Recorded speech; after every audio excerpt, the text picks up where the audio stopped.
Welcome to the Jewish Bazaar podcast. I am your hostess, you decide. I'm comfortable with both. Jessica Chaffin. I have absolutely no training that makes me the person to be doing this other than an inquisitive mind. Some would say a Jewish mind. I won't, because I don't want them chasing me with their candelabra. I've seen way too many Eastern European films from the early 20th century. But in any event, today's topic is Jewish geniuses. And are there more of them? Is the question. Or this is the topic I'm putting to our experts today, which is how did such a small group of people seemingly, I'll say, produce such a disproportionate number of intellectuals, artists, thinkers, political scientists, whatever you want to call them. And are we just imagining this or is this a real thing? And take your pick from history: Einstein, Freud, Spinoza, Marx. Pick your favorite Jewish genius. I'm going to add to the pile my two co hosts today, Mr. I think he goes by Mr. Tony Michels, who is I can't remember, professor of something. He can tell us what. It's a named position. and Eddy Portnoy, who's also very important. Gentlemen, can you give me your credits again? I am. I'm not. I actually don't go by Mister. I go by here, Doctor Professor Tony Michels, Professor of American Jewish History at the University of Wisconsin-Madison. Wonderful. And Edward? I'm just going to stick with Eddy Portnoy. I work at the YIVO, Institute for Jewish Research. I do a variety of things I think you're the head of exhibitions, if I'm not mistaken. That's one of the things that I do. Yeah. One of the hats I wear at the YIVO. So, fellas, let's just get right into it. Are there more Jewish geniuses, or the conditions are just right for Jews to squawk and make a noise? The answer is no. To which? End of podcast. The answer is no. Okay. But it does feel good as a Jew to say that, to feel like there are more. It does seem to play into the idea of to be, in all seriousness, I do think there is a trope, which sometimes can be used for good and sometimes for bad, meaning for pro-Jewish and for anti-Semitic purposes, which is this idea of, obviously there's the idea of the Jews as the chosen people, and then there seems to be this subset idea of like this sort of chosen Jewish brain, like somehow that there are these incredible Jewish brains that just end up in Jewish bodies and do amazing things. And I think that's probably not true, but I hate to Eddy, let me ask. Eddy, let me. Have you ever met a dumb Jew? Definitely. I've met many dumb Jews. Can you name one? I'm related to a few. I will not name any living stupid Jews. If there was no such thing as a dumb Jew, why would there be in Yiddish schnook, schlemiel, schlemazel, schmuck? Why do these words exist? Don't forget schmagege. There you go. One of my favorites. Yeah. No. Yes. Of course. Jessica's right. There's a plethora of names for idiots, morons, fools in Yiddish. The byproduct of intermarriage. Let's be realistic. I don't think so. I really don't think so. Village idiots. There are, throughout history, many more stupid Jews than highly intelligent Jews. It's just that we have a tendency to remember the highly intelligent Jews more so than the morons. Okay, but when we're looking at a sampling of societal change makers, iconoclasts, whatever you want to call them, over the last, let's say, 500 years, 1,000 years, whatever it is, we are disproportionately represented in that class. And so, I mean, the bomb, anyone? But my question to you, I mean, and maybe that's not fair to put that in a scientist in that category. But is this a thing, Tony, or is this a? I thought that was a reference to the Daz band.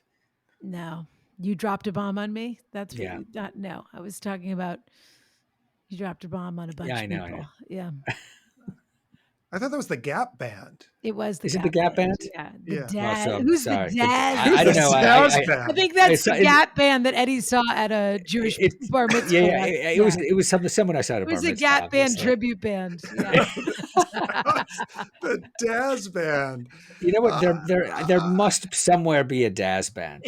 Well, there is in your memory, but Tony, is this a thing? well, And what explains it? I was about to say yes until I heard Eddie a second ago humiliate all of us. But no, I would be the last person to deny the plethora of stupid Jews. I think they should be recognized. I think they should be honored. Sure. Um, and but at the same time, no, I think it is true. There's been a noticeable number of iconoclastic, important Jewish thinkers of all varieties. It's not just, and a lot of people have noticed this in good ways and bad ways. I mean, meaning there are a lot of people who've celebrated this, and there are those who have found this deeply disturbing and upsetting that these great Jewish thinkers existed. Well, the people who were upset by it, anti-Semites, thought these people were subversive and troubling and dangerous, and they didn't like them at all. So people have viewed this phenomenon from at least two different angles. But there are a lot of them, is the point. But And there are that's a lot also of the byproduct of excluding or is it, I'm asking, I guess, the byproduct of excluding certain groups from participating in uh, traditional society? so Maybe where does this? If you the accept the idea, margins, if you exist Right. in the It's margins. marginalization. well, if you accept the idea that there are a larger than ordinary number of great Jewish thinkers who are Jews, and then the question is, yeah, what produces them? Is it genetics? Does it come from religion somehow? Just is this arise from Judaism or something else? Or is it the And environment? or is it and what, I guess what you just suggested, Eddie, is there's something about the environment. There's something sociological about it. Right. There's something I about the think condition of the Jews. we have to reject the idea that it's genetic, I think. I I mean, think so. for Yeah. all Although, kinds of reasons, not just for the purposes of this conversation, but for all kinds of reasons, that's a dangerous way of thinking. And again, like everything we're talking about right now, there's a duality to it. And so then you start getting into eugenics and the Nuremberg laws. And I mean, that's where all of those things are born from. right. So let's But talk about sociologically why this is a thing. Or, I mean, I don't know. I feel yeah, like you have opinions on this. my view is the one it's not original to me, but my view is that something about the Jewish condition, the situation of Jews on the margins of society, in between their own communities, are part of a minority community. They might not fit into their own communities, but they're not part of the larger majority either. That situation of the last couple hundred years in which Jews who were moving away from traditional Jewish communities, traditional Jewish life, and wanting to be part of the larger societies around them, but finding themselves unable to fully integrate and join German society, French society, American society, that experience of not being fully in one community or another, I think produces insight. I think produces greater insight into the world around them because they don't accept what they see as natural or fixed. They can view it as strange or unusual, or something that has to be questioned. Right. There's this sense of when you're marginalized, you're outside looking in. And if you want to aspire to the best aspects of any society you want to be a part of, you're able to see it from the outside. And in that way, you're able to assess it in a different way than someone who's on the inside. Yeah, the So great, does it also come from a desire for belonging? absolutely, yeah. Uh-huh. It comes from a desire to belong, but not finding belonging or not wanting to belong to societies that don't seem fair, just, Mm-hmm. desirable. So I think it comes from a desire for belonging, but not being able to achieve it, and so wanting to create a different world in which one could belong on your own terms, not on the Interesting. terms that are presented to you. So Right. It's a third choice. what are practical examples of this? I mean, I named a bunch of people at the beginning of the show, but I'm wondering what's a practical example of this? But Who before who that, falls into this category? Or yeah, no, please. I was just going to say, the great black scholar W.E.B. Du Bois came up with the term double consciousness to describe what Eddie was referring to as standing on the outside looking in. You've got kind of one foot Mhm. in, but one foot out. And that gives you a double consciousness where you see yourself through the eyes of the majority and you see the Mm. majority through the eyes of your particular minority marginal status. And I think what he was describing, he was talking about African Americans in the period after slavery, but we can also describe what we're talking about, Eddie and I are talking about, is something similar with Jews. So, but an everyday Jew could feel that. What Yeah. makes these people bizarre, for lack of a better word? Well, I think there are a few. You're right. You're right. There are a few Why do they ways pop? to. I mean, There are these are the people who are able to create a third space in order to place themselves. It wasn't in Jewish society, and it wasn't completely in Gentile society, but it was sort of a third space, a universal or neutral space that they could exist in, without the societal issues relating to being Jewish in either Jewish or Gentile society. I think Jessica's question is a really good one. What about the everyday Jews? And I think there were multiple responses to this situation, the situation of being part of a minority community that wants acceptance and maybe thinks it's attainable. Um, I think there were multiple responses to that reality from everyday Jews. A minority said, "Look, we're going to cling more tightly than ever to being Jewish." You see this among certain strands of Orthodox Jewry that says, "Well, what we want to do is dig in our heels and keep the outside world at bay." And then you had others who said, "We're not going to think about it too much. We just want to make a living, adapt in ways we have to adapt." And then there are others who say, no, we want in. We want into French society or American society. Some of those people became hyper patriots, that say Right. we are good, proud Americans, damn it. They And choose we have, country over religion. yeah, or ethnicity and say, So then would it be fair to say that some of these, or ethnicity, would it be fair to say then that a lot of these geniuses, as we're calling them, rejected their Judaism in favor of their ideas or ideals, whatever they were? And you were talking a little bit earlier when we were chatting about this idea of the non-Jewish Jew, and is that a prerequisite for a lot of these people, or is that how does that play into this? Because it's actually, I understand it's in direct conflict with this question of the Jewish genius, but I suppose you're born, you're raised. Does it ever quite leave you, even if it's not your primary identity? And did Mhm. that, and by rejecting that as your primary identity, did that make it possible for some of these people to, for instance, Karl Marx, probably a great Mhm. example, Mhm. um, raised a Jew, but not No, interested no, in, no. or not raised a Jew? Not raised a Jew. His Okay. his his parents converted, and he was sort of Why? nominally, because they wanted to that Tony was talking about, people who wanted to join the general societies, and his parents wanted to join German society. Oh, converted from Judaism. Yes, they converted to Oh, Christianity, okay. to Sorry. I Lutheranism, I thought you meant believe. the other way around. Lutheranism, yeah. No, no, no. Okay, so let's dial back on Karl Marx for a second. But Karl Marx, the ultimate example of a non-Jewish Jew who then comes up with a philosophy or whatever you want to call it that negates religion, Yeah. Right, but he still creates a that Jew third space. because Well, born a I don't know Jew. if you were to ask him, he might deny it. But we're Um, talking about him as part of this conversation because he it's was true, because born a Jew. everyone genuinely sees him as a Jew and a Yeah. product of Jewish society. Yeah. This is actually an interesting point, where some of the people we're talking about wouldn't necessarily consider themselves Jews at all. Right. The term non-Jewish Jew was coined much later by someone named Isaac Deutscher, who gave a very famous lecture in the 1950s. and that became an essay that it's still read today. It's in print. People refer to it a lot. And that term, non-Jewish Jew, has come into circulation. And so what he did was he looked at all these people we're talking that have been mentioned before, Marx being one of them, Spinoza, Leon Trotsky, and others.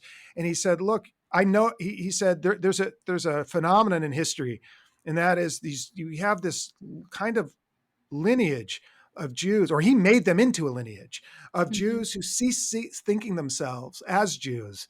Um, they were kinds of revolutionary thinkers of one kind or another, and they didn't think of themselves as Jews. They rejected it, or in Marx's case, their parents did. But he said we can actually think of them of Jews as a certain kind. That was what Deutscher was saying. We can think of people from Spinoza to Freud and others in between and beyond. We can think of them as Jews, but a certain kind of Jew. And he called them non-Jewish Jews. And what he meant was they came from Jewish backgrounds of one kind or another, came to reject it. And they came to reject it because they came to believe in larger, they developed larger conceptions of humanity that said that wanted to move beyond ethnicity, religion, nationality into something big like humanity, and that's what they were. That's what they were going for. So people he was calling Jewish or non-Jewish Jews were those kinds of people, and he said their Jewish backgrounds mattered. It helped determine the direction they took in life. Because um, because they went through what we were talking about at the beginning, that they were raised as Jews or knew they had Jewish backgrounds of one kind or another, and but they were trying to move beyond it. And for one reason or another, they either couldn't or tried to create alternatives to the given world. And I forgot why I'm going on in this direction, but I But guess you who forgot falls what in you were that asking, Jessica. but who falls into that category? Oh, yeah. So look, Deutscher himself, I'll start with Deutscher. Deutscher himself did. He was was born in Poland into a very religious family, a Hasidic family. He was groomed to be a rabbi. Everyone thought he was going to be a great Torah scholar. And but he rejected it as a teenager and joined the communist movement in Poland, and went on to become a great historian of the Russian Revolution. He was a biographer of Trotsky and Stalin, and So Trotsky, he does he fall into that category? he's sort of the example par excellence for Deutscher, um, Russian Jew. Although he was unusual already because his parents were farmers, he didn't speak Yiddish, he didn't grow up in a particularly dense Jewish community. But for him, Trotsky is a great example. But I mean, that Trotsky, proves your point even further about marginalization yeah, because Trotsky wasn't just marginalized by greater society by being a Jew, he was marginalized in Jewish society as well yeah, he didn't because quite Right, he for fit. wasn't not being a Jew. Right. living a non-Jewish-ish life. He could have, he had a choice. He could have said, I want to get in deeper into Jewish society. So, some of his contemporaries made that choice to become more Jewish identified. And he said, no, he said no to that. I don't want to do that. But he also didn't want to be a Russian and didn't think of himself as a Russian. So, and this is why he's a hero to someone like Deutscher, because he said, Trotsky famously said, I'm not a Jew and I'm not a Russian. But He being a said, Russian at that time was under the Tsarist regime, right? yeah. So that's what it meant to be a Russian. Well, what Not he what meant, we think of as being a Russian now. that's part of it, but the other part of it is he thought national identities were narrow, just like Mhm. religious identities and ethnic identities were narrow. And he said, what he believes in is the workers of the world. That Mhm. was his identity, the workers of the world. So Trotsky exemplifies this phenomenon. And then he came up with some very original theories we don't necessarily have to go into now, but he came up with a whole theory of revolution that was crucial to the overthrow of the Tsar by the Bolsheviks. So for Deutscher, Trotsky is a perfect example of this of a non-Jewish Jew. Right. And Trotsky is largely perceived as a Jew by Yeah. people. And that's why he's constantly asked, are you a Jew? Are you a Russian? I mean, obviously he speaks Russian and, language, of course, is the carrier of culture. So he's, to certain people, he seems more Russian than he does Jewish, or maybe even to himself, he may seem a bit. And this is why he chooses this third option, this I'm a social democrat. I support the workers' revolution, But and isn't it that to him becomes interesting? a culture. Mhm. Isn't it interesting though that you can't really win from either side. Like all of these people are about self-determination, and I don't know whether you call it humanism or what you call the interest in this idea of like one humanity and how Hmm. humanity functions, or in Trotsky's case, the worker, but Hmm. meaning society, an Yeah. equal society. But isn't it interesting that no, whichever side you come from, Jews always want to claim you as Jews. So you're telling me Karl Marx's parents converted to Lutheranism. Yes. And so Marx really had no Jewish education. He just came from Jews, and that is a Jewish idea, that if your mother was Jewish, you're Jewish, et cetera, et cetera. So the matrilineal idea of Judaism. So we'll take him in casual conversation. But his rejection of his own personal determination and rejection of his identity is still rejected by society at large. And we see this happening now. We see people questioning Jews' loyalty to Israel versus America, or Israel versus France, or whatever it is. And no one would ever ask an Italian American whether they're loyal to Italy. Or in fact, Actually, it would be something to be, I ask them all the time. but it would be something to be celebrated. Yeah. People think that's Yeah. great if you want to be Italian American, or, and I'm sure that we see that the Black community feels very similarly about who is your allegiance to, each other or to this country. And it's this fundamental sort of irony of, we in America in particular are supposed to live in a society where it's all about self-determination and individualism. And to give you an example of a tragic example of what you're describing is, Trotsky was a major architect of the Russian Revolution. He was the second most important Soviet leader after Lenin. 10 years later, he's driven out, 10 years after the 1917 revolution, he's driven out of Soviet Russia by Stalin, who starts referring to Trotsky in public as Brunstein, because that's his Mhm. family name. And it was Stalin's way of saying, Trotsky, my enemy, the enemy of the Soviet Revolution, he's really a Jew. Yep. Right. And in the end, he was killed by an agent of Stalin in Mexico City, 1940. So the revolution he did so much to create wound up killing him, driving him into exile and killing him. And in a certain way, Trotsky, the revolutionary, the non-Jewish Jew, winds up meeting a cruel fate, in part because he's Jewish, but not only because of that. Or let's put it this way, he winds up sharing a fate with so many other Jews who were driven into exile and killed. So, who are the other sort of geniuses you would put in this category? Did Freud reject his Jewish identity or his religion? Did Einstein, or do these uh, things, I don't want to say reject, maybe that's a little strong, but maybe the idea is that these things are subjugated to their other ideas and their mission in life. Yeah, I don't think that either of them rejected it, and they it was just not terribly important. It was not the main thrust of their life and work. I don't know if Freud lit the menorah. Maybe he did once, but it's he's not known. He really lived in kind of a neutral secular area, um, Except for the culturally. fact that he had to flee Austria because Right. Yes, his that's right. daughter was That's arrested, and after the Anschluss, right? And or it wasn't, sorry, that's not the Anschluss. The Anschluss is Czechoslovakia. But when the Germans came to Austria, okay, is that's right. not the That's the Anschluss, Anschluss. That's the Anschluss. That's is it? I 1938. thought Yeah, yeah. I thought the Anschluss was just Czechoslovakia, the No, no, annexation of Czechoslovakia. no. That's the Sudeten line you're thinking of. So, okay.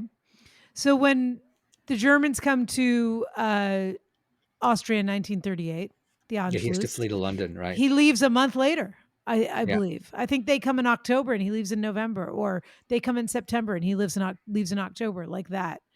Um, so it's interesting because, again, no matter what you want, society is just like with Trotsky.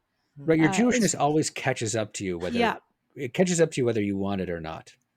And Deutscher really didn't confront that, or in a way he did, but he didn't want to say it entirely because so many of the people he talks about, I'd even put Trotsky in this category. By the time or during the 1930s, after Hitler rises to power, a good number of these people start changing their thinking.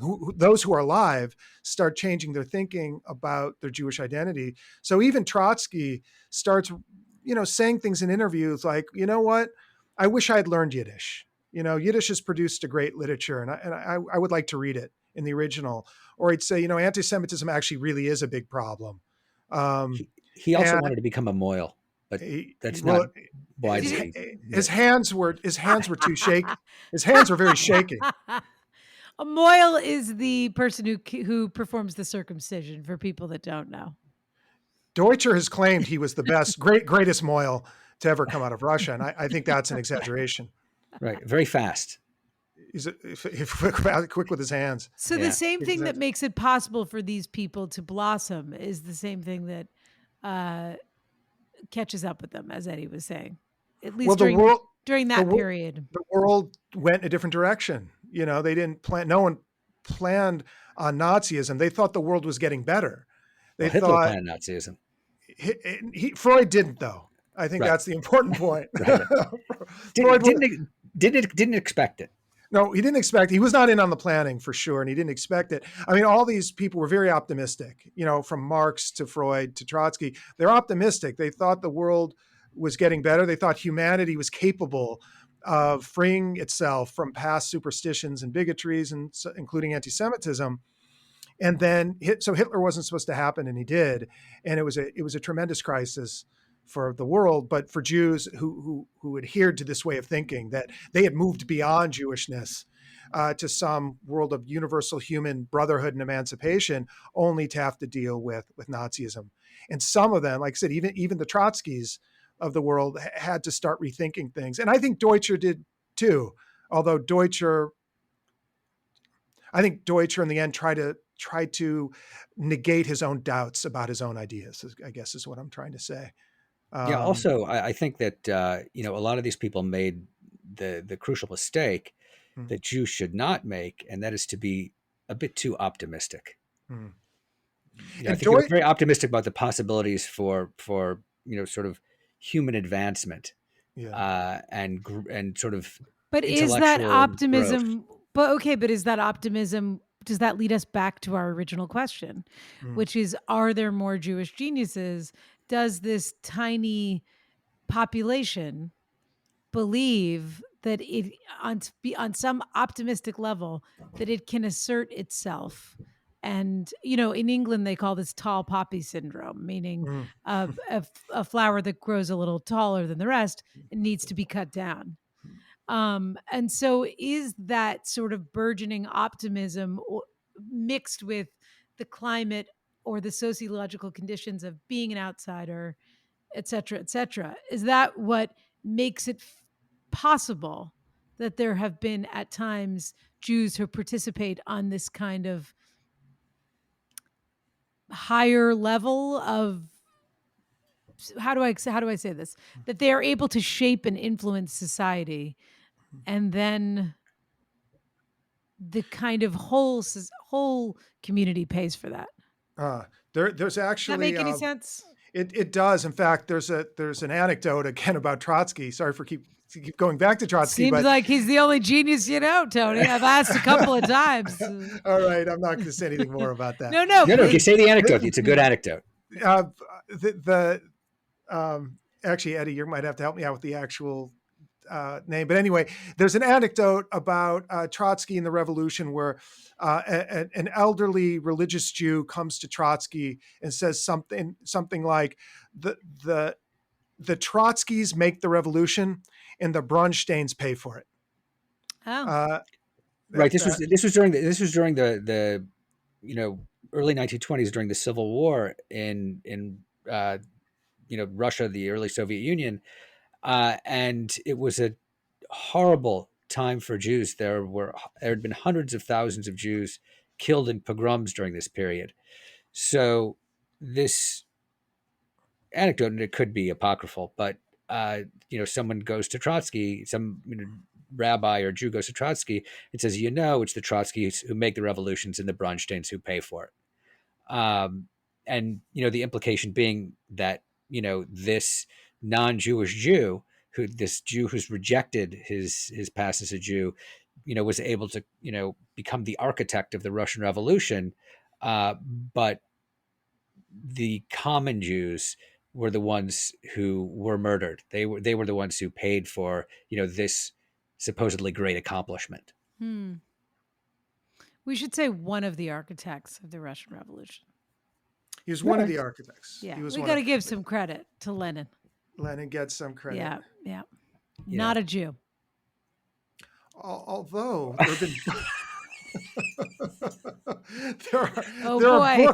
there are books dedicated to demonstrating that he does have Jewish background. No, that's true. Yeah, people claim that he had a Jewish grandmother. I don't know if that's really It's always true. the grandmother. I don't know. Always the grandmother. In theory, it shouldn't matter, but many people, it does matter. But see, I think it's totally irrelevant. This is exactly what we're talking about, though. Claiming people, and forcing identities on them, and them trying desperately to forge their own identities and having that be rejected. But I still don't think we've really addressed this fundamental question of whether there is something to Jewish society and how it exists in the greater society, or alongside it, or on to the side it, or in a tiny space at the bottom of the closet of it, or wherever we're allowed to be, and how it's seemingly Jews take up more space, at least in these kind of extreme ways, whether it's as an artist or as a philosopher or et cetera, et cetera. Is that a thing? Well, you could make the claim that to a certain degree, Jews, because they had a relatively highly literate society, that they were primed to enter, let's say, the 20th century and engage in certain occupations and roles that other people weren't. Clearly Jews were not peasants. They engaged in a lot of them engaged in trade, and what do you mean they weren't peasants? They didn't work. They generally did not. They generally. They weren't serfs, basically. So right, yeah. So the Pale in the Pale of Settlement, which held the largest Jewish population in the world during the 19th century, and it's about 4 to 5 million Jews. Jews were not permitted to own and work land. They were not part of the traditional peasant class. They were relegated to live in small and medium-sized towns. This is sort of the classic shtetl that people talk about. Mm-hmm. And they were limited to engage in certain occupations. And it made them, to a certain degree, more mobile than other people. They weren't necessarily attached to land. And actually, one interesting component to this, and I don't want to get off track, but Zionism puts an enormous emphasis on land, and this is a really new phenomenon for Jews, because for 2,000 years they really didn't have any land, and it wasn't important. And suddenly you have this new phenomenon where it's the most important thing. So that's interesting. What you're saying is that Jews are forced into these economic roles that require education, and so there is a greater right. Not only do they require education, but they require linguistic flexibility and facility. Mm-hmm. So if you need to buy wheat or wood or someone from a peasant, you need to be able to speak their language, because they're more often than not going to learn your language. In some cases they did, but in most cases they didn't. So Jews were required to have a linguistic flexibility and facility. In Eastern Europe, generally, it was common to know multiple languages. As Americans, I think that that's unusual, or it's Yeah. to be considered unusual. But I could just anecdotally, I could say that my grandmother knew, 4 or 5 languages very well, and she had no education whatsoever. And to me, that's kind of incredible. So you have these people who are sort of primed to be able to travel, to be mobile, to be willing to take certain risks, uh, you know, on new businesses, new technologies that other people may not be willing to take. For Hmm. example, they also, they Jews generally were not permitted to be in craft guilds in Europe. So they didn't, so as a result, they had to, find something else to support themselves financially. And they often took risks doing so. And you could think of, you could think of Jewish immigrants who came to the United States and, through their support behind new technological phenomena like film, uh, TV, comic books. There are all these industries that Jews got into because they were shut out of other industries, and this had been an issue for I would say 1,000 years. That they had to figure out ways to survive financially, and they were willing to get involved in things that other people didn't have to because they already had jobs. You know what? Just to pick up on what Eddie's saying, you could put it this way: the Jews coming out of the margins and the nooks and crannies of the societies in which they lived, as they approached the modern world, they had basically three options. One is to fit into the societies the best they could, to make their way into society wherever they found openings, such Hmm. as the types of people who went into the entertainment industry that Eddie's describing. Then you had those who said, no, we don't like the way society is. We don't want to be a part of it. We want to overturn it. Think of, again, Marx and others. Then you had a third option, which is there's no hope for Jews in society, and in the societies where we live, one way or the other, we're getting out. We're going to build a Jewish homeland in Palestine. Those were basically the three options. Either you try to fit in somehow, or you try to overturn it, society through revolution, or you just clear out and create a Jewish homeland. That Wait, was it. fourth option, What's the dig in your Oh, heels. deal your Higgins, right? Said the Yeah. fourth option, meaning you stay or you really become orthodox and cling to that. Hmm. Yeah. And Well, there are also there were stay as you are. or stay well. You can't quite stay as you are because the world is bearing down on you. So you have to be, because there's so many pressures to secularize. You had to work harder to be orthodox. Yeah, that's You true. know, That's true. but there's also other variation. There are those who converted to Christianity, which is a way of fitting in, not the path most Jews took, but that is an extreme way. It's a radical form of assimilation, which some Jews took. And so we have variations of these four options that we're talking about. But the final option that I mentioned, and Eddie started off by talking about building a Jewish homeland rooted in the soil.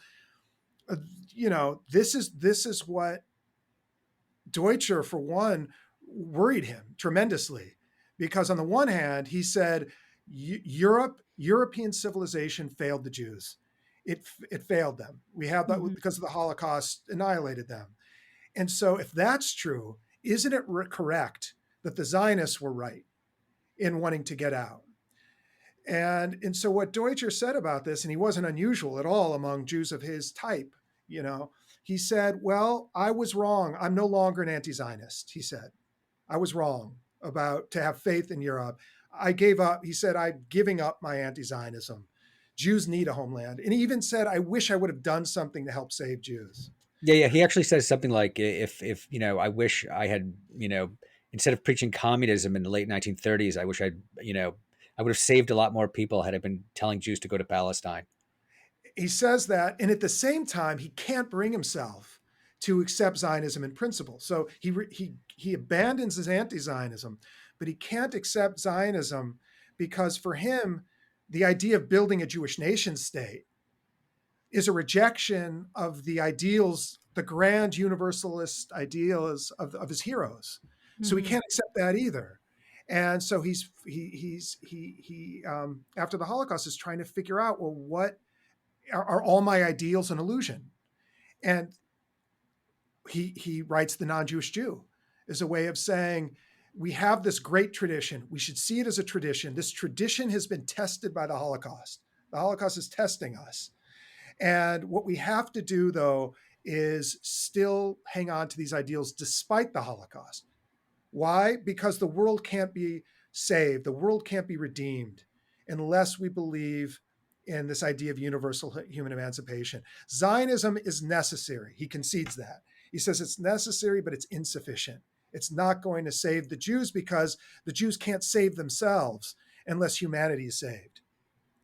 And so what he does is create this lineage, this tradition of the non-Jewish Jew. He gives it a name, and he said, these are the ideals we have to carry forward despite the Holocaust. Right. And he inserts all of these historical figures in it, you know, ranging from, he starts with Elisha ben Abuya, who's a second century rabbi who became a heretic. And, he goes from there to Spinoza, or he also mentions Uriel Acosta, who was a Portuguese, actually a Portuguese Catholic from a Marrano family who converted himself and his family to Judaism in Portugal and then moved to Amsterdam, only to find that he didn't agree with rabbinic Judaism because it was something he had never encountered, and he winds up getting excommunicated. And he goes from there to Spinoza, to Marx, to Trotsky, Rosa Luxemburg, and he creates this kind of lineage of this type, this non-Jewish Jew type, in order really to find a place for himself in his intellectual universe. Yeah. Right, because also what we're talking about, there almost seems like there's this inherent idea that the Jewish society will always accept you, and that is just not in any way the case. They you can be rejected on both sides. It's Mm-hmm. not just the intellectual who's rejecting Judaism. They can be rejected by their community and excommunicated in the same way that you were just saying. Right. The Jews will only reject you if you do something bad. Well, by If like Hank, rejecting Judaism, well, they if I don't reject you know, back. I have to say I haven't heard excommunication as an idea is a seems right? like a Because rare right, concept. It's rare. There are You get a it, letter? you get a little postcard. Truly right. though, well, With if the Mormons excommunicate you, they send you a letter. Oh, uh, really? Yeah, they let you know you are no longer part of the church. You have to turn in your Mormon I underwear. know people that this has happened. I mean, no jokes. I know someone that this has happened to. If Well, they I think they find out should. you're They gay or that you're having an affair or whatever, I mean, they I think what they do is they have a trial, but it's this show trial where they basically bring you in and shame you. They give you a letter, they well, say you're due on this day, you come in, and then they tell you what they think of you. And then they how tell come you how come there's no Netflix series on this? This sounds great. I'm sure there probably is one coming, but anyway.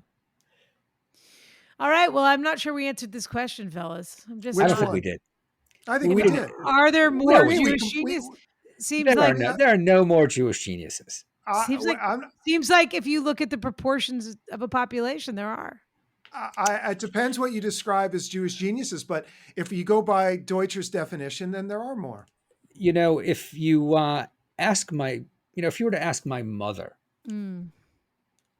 Yes, she that's a wouldn't answer definite because yes. she wouldn't answer because she's dead. But if had she been alive, she would have said, "Of course, you're a genius."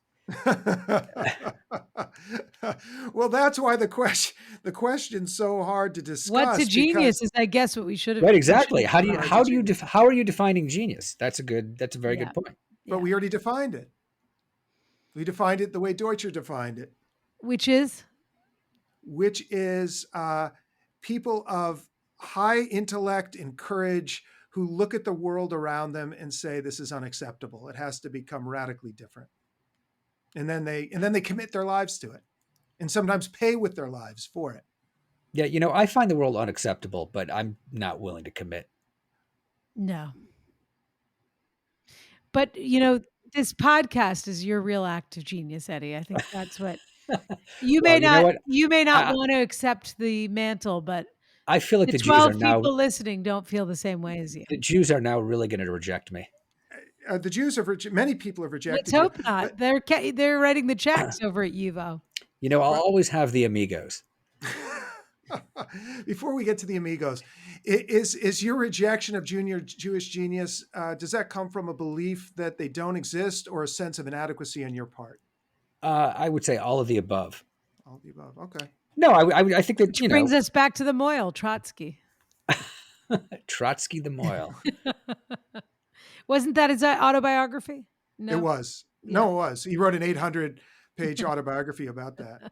He goes into incredibly rich and pungent detail about his early years as an apprentice Mohel. Yeah, they Well, practice on potatoes, you know. I was going to say he was a traveling countryside Mohel, because we know he came from an agrarian background. So. Mm-hmm. He traveled hundreds of miles to perform. What do Mohels do again, Eddy? No, you're snip. wrong. They perform trim circumcision. they trim the meat. Oh God. All right, gentlemen. Well, this has been interesting. Thank you to our audience for listening, and we hope you found this interesting, and that we'll have another example of Jewish ephemera, the bizarre, coming your way very soon. I'm one of your hosts, Jessica Chaffin, and I'm here with Mr. Tony Michels. Great seeing you again, Jessica. Take care. Always a pleasure, and of course, the great genius of Yiddish culture, Eddy Portnoy. Completely untrue, but thank you for having me. Thanks to both of you. I had a terrific time. We'll see you soon.